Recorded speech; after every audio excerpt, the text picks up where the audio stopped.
हमारे इस channel Mithila junction को लाल button दबाकर सब्सक्राइब करें व घंटी के निशान का बटन दबाएं ताकि सभी नए वीडियो आप तक तुरंत पहुंचे बिल्कुल मुफ्त।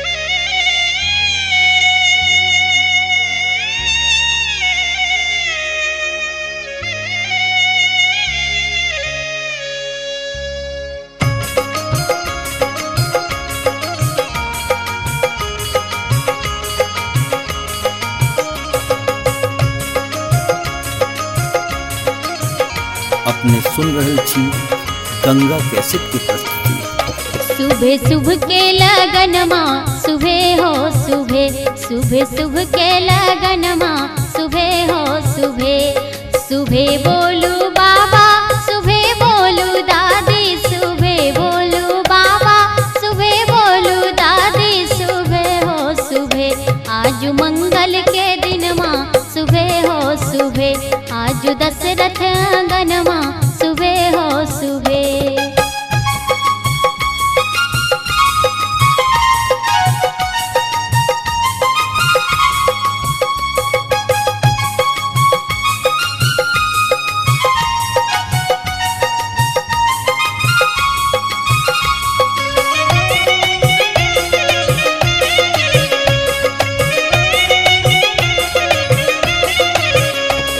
सुबह बोलू अम्मा सुबह बोलू दीदी, सुबह बोलू अम्मा सुबह बोलू दीदी, सुबह हो सुबह। कोहबर के लिखैया सुबह हो सुबह, दुअरा के छेकैया सुबह हो सुबह।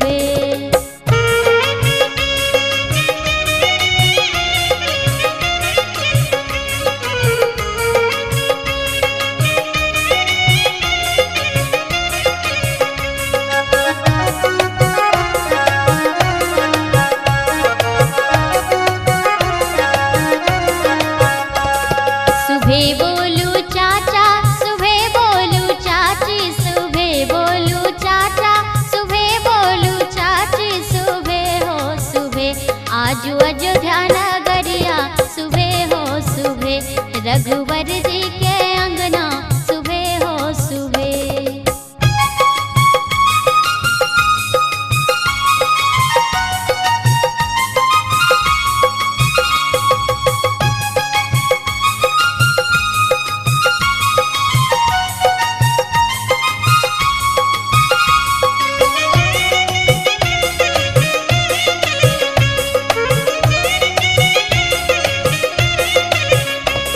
सुबह बोलू भैया सुबह बोलू भाभी, सुबह बोलू भैया सुबह बोलू भाभी, सुबह हो सुबह।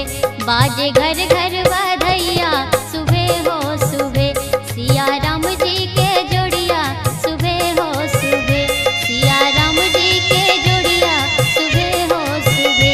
आज अयोध्या नगरिया सुबह हो सुबह, कोहबर के लिखैया सुबह हो सुबह।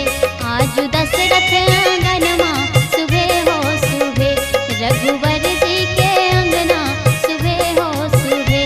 आज मंगल के दिनमा सुबह हो सुबह।